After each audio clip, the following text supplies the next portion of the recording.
안녕하세요. 피셔인베스트 피셔입니다. 요즘 방송을 시청하시는 제 지인분들이 딱딱하게 방송을 하냐, 좀 편하게 해라, 너무 이렇게 경직돼 있다, 릴렉스 해라, 좀 이렇게 말씀을 많이 해주셔서 좀 편하게 이렇게 하려고 합니다. 그리고 또 굉장히 제가 재밌는 사람이거든요. 실제로 여기 방송보다 실물 보면 더 빵빵 터집니다. 정말 재밌게 생겼거든요. 근데 카메라 울렁증 때문에 그동안 좀 굳어있던 점 굉장히 죄송스럽게 생각하고요. 좀 편하게 하겠습니다. 오늘은 썸네일이죠. 아주 자극적으로 말씀드렸는데 이제 공매도 금지가 9월 15일이면 해제가 됩니다. 그동안에 공매도를 못하고 있었어요. 그래서 가끔 주식 게시판 들어가 보시면 공매도 세력들 때문에 뭐 내 주식 또 떨어지네 하는데 사실 그동안 공매도가 안 되고 있었던 거거든요. 그래서 그런 분들은 그냥 주식이 원래 떨어졌다는 거 뭐 그런 거 좀 이렇게 어필을 좀 해주시고, 지금 공매도를 지금 금지하고 있는데 이걸 연장해야 된다, 아니면 공매도를 다시 재개해야 된다, 논란이 굉장히 많아요. 그래서 지금 8월 13일이죠. 한국거래소에서 바람직한 공매도 규제 방향, 이 토론회를 또 열었고, 지금 또 정치인들 이분들 사이에서 공매도 금지를 연장한다 안 한다 이런 의견이 서로 엇갈리고 있습니다. 그래서 일단 금융위는 다음 달 15일 전에 회의를 열고 연장할지 말지 여부를 확정하겠다 일단 발표를 했고요. 지금까지 뉴스를 찾아보면 공매도 금지를 연장할 요 가능성이 좀 더 높은 쪽으로 기울고 있죠. 그리고 또 정치권에서는 코스피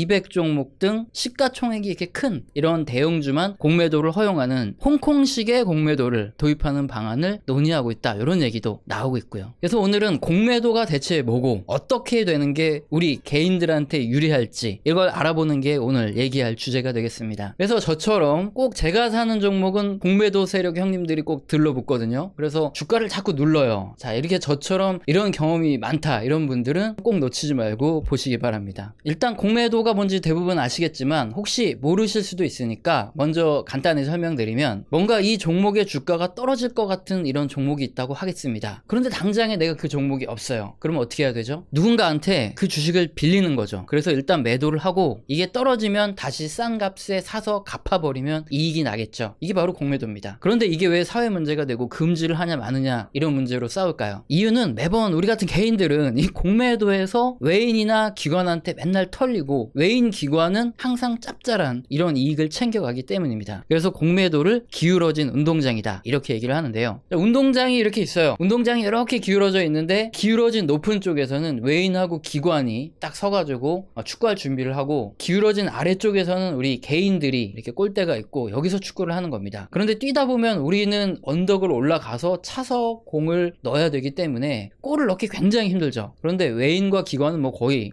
뭐 소림 축구처럼 날아다닐 수 있죠. 물론 개인도 골을 넣을 수 있는데 굉장히 힘들다는 거, 이게 바로 공매도 시장이다. 이렇게 한마디로 딱 설명이 가능한 게 기울어진 운동장입니다. 그럼 이렇게 얘기를 하는 팩트를, 그러니까 경제지표를 근거로 한번 알아보겠습니다. 일단 외국인과 기관은 당연히 공매도를 할 수 있고요. 그럼 개인도 공매도가 가능하냐? 가능합니다. 우선 개인들이 공매도를 할 수 있는 방법 첫 번째는 증권사에서 대주거래를 하는 겁니다. 우리 HTS 메뉴 보시면 대주거래라는 메뉴가 이미 있어요. 예를 들어서 삼삼전자의 주식 1억 원어치를 내가 빌려서 공매도를 하고 싶다 하면 내 계좌의 예수금이라고 하죠. 계좌의 현금 또는 그에 상응하는 주식이 1억 원어치가 있어야 그 돈을 딱 담보로 잡고 삼성전자 주식을 빌려서 그걸 갖다가 공매도를 할 수 있는 겁니다. 그런데 딱 봐도 이 종목이 반드시 주가가 떨어진다 이런 확신이 없다면 개인들이 대주거래를 한다, 이건 굉장히 어렵겠죠. 왜냐면 내가 지금 갖고 있는 현금이나 주식을 담보로 잡아서 이걸 내 맘대로 매도도 할 수 없고 인출도 할 수 없기 때문에, 만약에 삼삼전자를 떨어질 줄 알고 공매도를 했는데 이게 올라버리면 진짜 거의 쫄딱 망하는 거죠. 그래서 개인들은 첫 번째로 쉽지 않다, 이걸 알 수 있고요. 그리고 또 이렇게 대주거래를 하려고 해도 가능한 종목이나 수량이 그렇게 많지는 않습니다. 왜냐하면 예전에는 내가 투자를 할 때 장기 투자를 하고 여기서 대주를 해주면 그럼 이자도 받고 좋겠네 이렇게 해서 대주해주는 사람이 굉장히 많았거든요. 근데 최근에는 내가 빌려준 이 대주가 외국인들이나 기관 손에 들어가고 이게 공매도가 돼서 내 종목의 주가를 떨어뜨린다, 이런 거를 웬만한 개인들은 다 알고 있죠. 그래서 대부분 대주 신청을 하지 않아요. 그렇기 때문에 예전에 비해서 크게 줄었고 가능한 종목이나 물량이 좀 줄어들었다, 이런 단점은 있는데 아직까지 개인이 투자한 이런 소액은 충분히 투자할 만한 물량은 좀 있는 상황이고요. 그리고 개인들이 공매도를 하는 두 번째 방법은 전문 투자자로 등록을 하는 겁니다. 그래서 TBS, CPD 같은 이런 브로커들을 통한 서비스를 받아올 수 있는 건데요. 이걸 좀 설명을 드리면, 일단 우리가 전문 투자자가 되는 요건은 간단합니다. 최근 5년 중에 1년 이상 5천만 원 이상의 금융 투자를 했었어야 돼요. 주식을 하던 펀드를 하던 ETF를 매수하든 뭐 했었어야 되고요. 그 다음에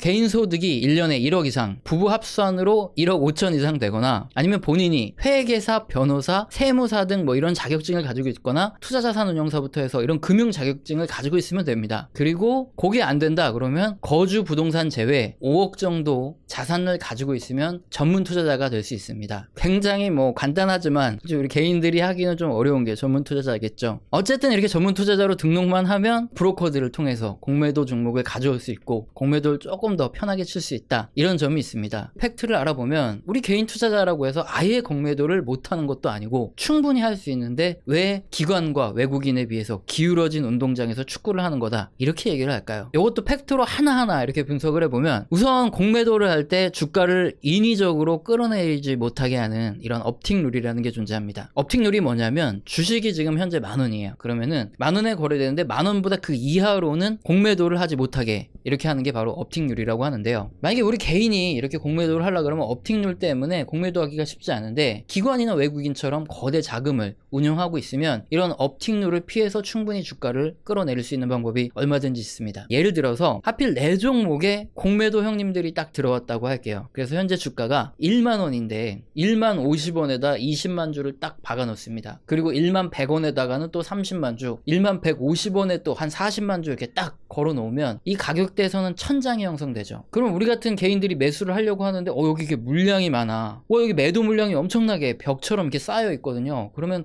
혹시 무슨 세력이 들어왔나? 이거 끌어내리려 그러나? 하면서 다시 한번 고민을 하게 되는 거죠. 먼저 무슨 또 악재가 있나? 혹시 이렇게 하다가 누르는 거 아니야? 벌써 이렇게 딱 감이 잡히니까 매수를 안 하게 되고요. 그럴 때 업팅 룰에서는 공매도 물량, 자기 갖고 있는 공매도 물량만 매도를 못 하는 거지, 원래 자기들이 갖고 있던 물량은 매도를 할 수 있거든요. 그러면 여기서 매도를 치기 시작합니다. 그러면 그 종목의 주가가 조금씩 떨어지겠죠. 그러면 거기다가 맞춰서 또 역시나 10만 주, 20만 주, 30만 주 또 한 단계씩 내려서 천장을 딱 박아 놓는 거죠. 그러면 호가가 계속 내려갈 때마다 아래로 내려오면서 위의 물량을 계속 밑으로 이렇게 내리면서 찍어 누르게 되니까 주가가 계속 떨어지고요. 그때쯤 되면 또 개인 투자자들도 눈치를 딱 채죠.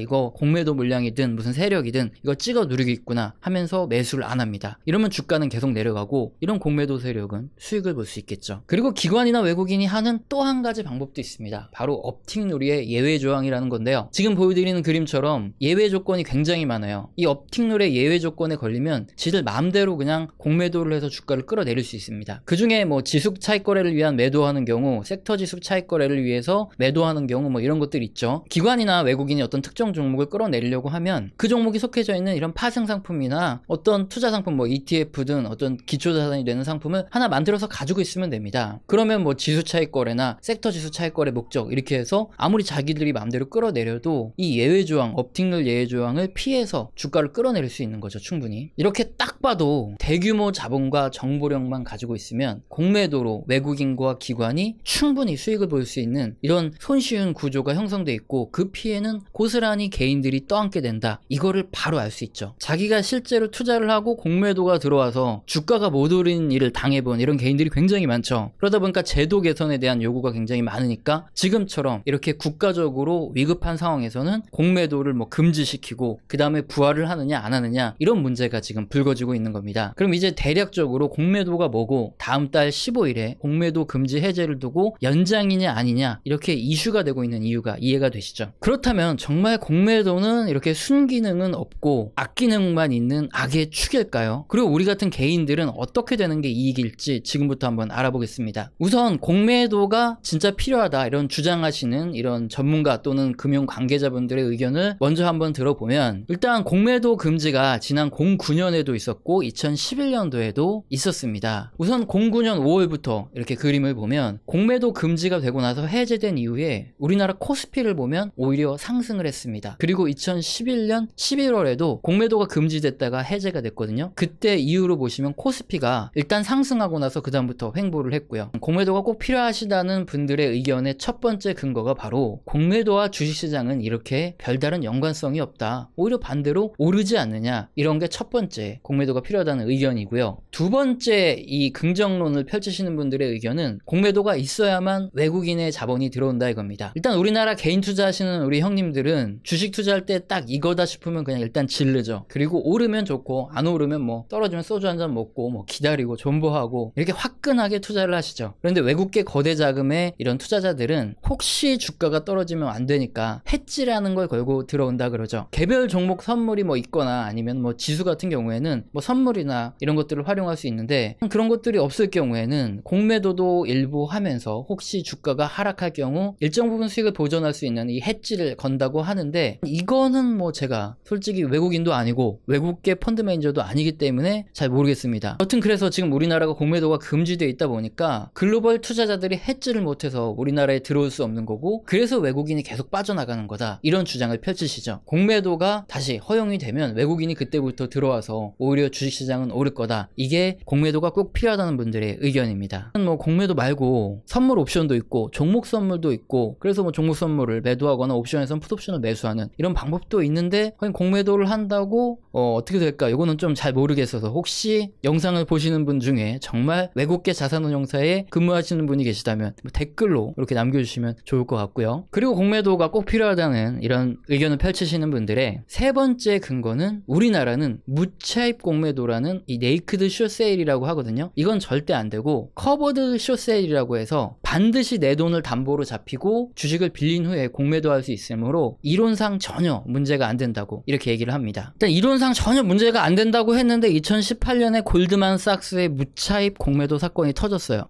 지금 뉴스를 보시면 일단은 얘들이 뭔가 차입을 해야 되는데 뭔가 실수를 했다는 거죠. 그래서 뭐 대차 화면에서 빌렸다 이렇게 잘못 입력을 했고, 이 결과 매도를 했는데 알고 봤더니 이게 오류가 났다는 것이 밝혀져서 결국엔 결제 불이행이 나면서, 그러면서 이 사실이 밝혀졌다는 거죠. 그리고 또 골드만삭스 자체 평가 금액 착오로 일정한 공매도 순보유 물량이 집계가 잘못됐다, 뭐 이런 뉴스도 나왔습니다. 그러니까 한마디로 이 주가가 오르면서 결제 불이행이 나왔어요. 그래서 무차입 공매도가 밝혀진 거지, 만약에 주가가 떨어졌다면은 그럼 뭐 전혀 문제가 안 될 수도 있었죠. 그래서 2018년 금융 관계자분들이 우리나라에선 이론상 절대 불가능하다던 무차입 공매도를 골드만삭스에서 너무나 쉽게 해내면서 되네, 깜짝 놀란 거죠, 금융 관계자분들이. 그러면서 엄청난 대책을 쏟아놓습니다. 앞으로 무차입 공매도 등 위반 행위에 대해서 철저히 조사를 하고 적발시 무관용의 원칙으로 엄정히 조치하겠다. 아주 뭐 열심히 조사하고 걸리면은 얄짤 없다, 뭐 이런 얘기죠. 사실 뭐 이게 무슨, 근데 항상 이거는 뭐 문제 터지면 나오는 뒷북이죠. 그래서 역시 실효성은 있을까 싶은 이런 엄청나고 무지막지한 대책을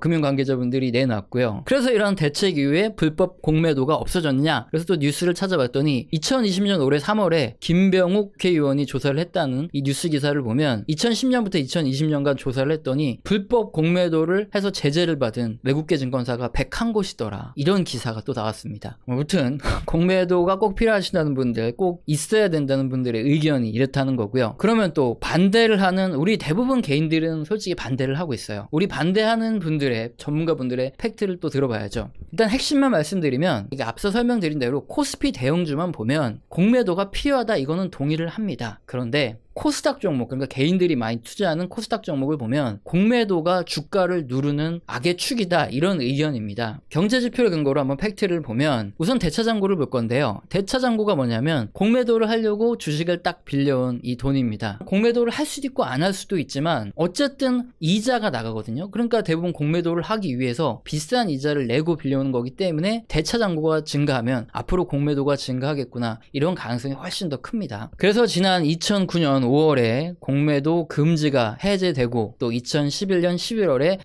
공매도 금지가 같이 해제가 됐는데, 이때 그 대차잔고를 보면 코스피에서는 대차잔고가 오히려 늘어난 게 아니라 정말로 줄어들었습니다. 코스피에서는 공매도와 주가의 상관관계가 좀 적고 오히려 어떻게 보면 공매도를 하는 게 더 낫겠죠. 그런데 코스닥에서는 완전히 반대의 결과가 나옵니다. 2009년과 2011년 공매도 금지가 해제된 이후 대차잔고가 진짜 어마어마하게 급증하는 것을 볼 수 있습니다. 이 공매도 세력 형님들은 이 코스피가 아닌 코스닥 시장에서 득세를 한다, 이거를 어떻게 보면 알 수 있는 거고요. 그리고 외국인의 매수세도 한번 살펴보면 2009년 그리고 2011년 두 번의 공매도 금지 이후 해제된 이후에 코스피에서 외국인들이 어느 정도 들어왔나, 이거를 보면 코스피는 역시 외국인의 매수세가 강해졌습니다. 정말 코스피는 어떻게 보면 공매도가 있는 게 나을 수도 있어요. 반면에 코스닥에서는 외국인의 매도세가 그림처럼 엄청나게 강해집니다. 진짜 완전히 반대되는 신기한 현상이죠. 이 두 가지 지표만 딱 봐도 이 코스닥 시장에서 외국인 기관의 이 공매도가 엄청난 영향을 끼치고 주가를 끌어내리는 이런 작용을 한다, 이렇게 볼 수 있는 거죠. 대표적인 그런 코스닥에 있는 종목을 끌어내린 게 바로 셀트리온이죠. 공매도 세력이 실제로 셀트리온에 딱 붙어 있었고요. 셀트리온 주가가 올라가려 그러면 악성 루머를 딱 퍼뜨려서 주가를 딱 내려서 공매도를 해서 수익을 보고, 그랬기 때문에 서정진 회장이 당시에 셀트리온 뭐 이런 자사주 계속 매입하다가 금감원에서 주가 조작으로 조사를 받기도 했고요. 그리고 아예 대놓고 공매도 세력과의 전쟁을 선포하기도 했죠. 그래서 결국에 이겨서 셀트리온 주가가 엄청나게 날아갔던 거 다 기억하실 거고요. 그래서 공매도를 반대하는 우리 뭐 대부분 개인, 뭐 우리 형님들, 그리고 전문가분들의 이 팩트를 보면 코스피에서는 공매도를 유지하는 게 외인자금 유입이라는 측면에서 유리할 수 있다, 이건 정말 인정을 하지만, 우리나라의 개인들이 많이 투자하는 코스닥에서는 과거 두 차례의 공매도 금지 이후 해제 사건을 봤을 때 공매도를 금지하는 게 오히려 개인들에겐 더 유리하다, 이렇게 판단을 내릴 수 있습니다. 역사적인 팩트를 봤을 때 그렇다는 거죠. 그래서 지금 정치권에선 이런 방안이 나오고 있죠. 코스피 200에 속한 대형 종목만 공매도가 가능한 홍콩식의 공매도로 제도를 변경하자는 건데요. 어차피 대규모 자본력과 정보력을 가진 외인이나 기관들은 코스닥 시장에 와서 우리 개인들의 이 코 묻은 돈을 가져갈 게 아니라 더 큰 코스피 200에서 게임을 하는 게 맞다고 보여지고요. 정말 팩트만 놓고 봤을 때 이런 기관과 외국인, 그리고 우리 개인들의 정보력과 자금력이라는 이 불평등을 해소한다는 측면에서 이 방안은 참 좋은 방안이다, 이렇게 생각이 됩니다. 오늘 영상도 마음에 드셨다면 구독과 좋아요는 꼭 눌러주시고요. 지속적으로 시청 부탁드립니다. 감사합니다.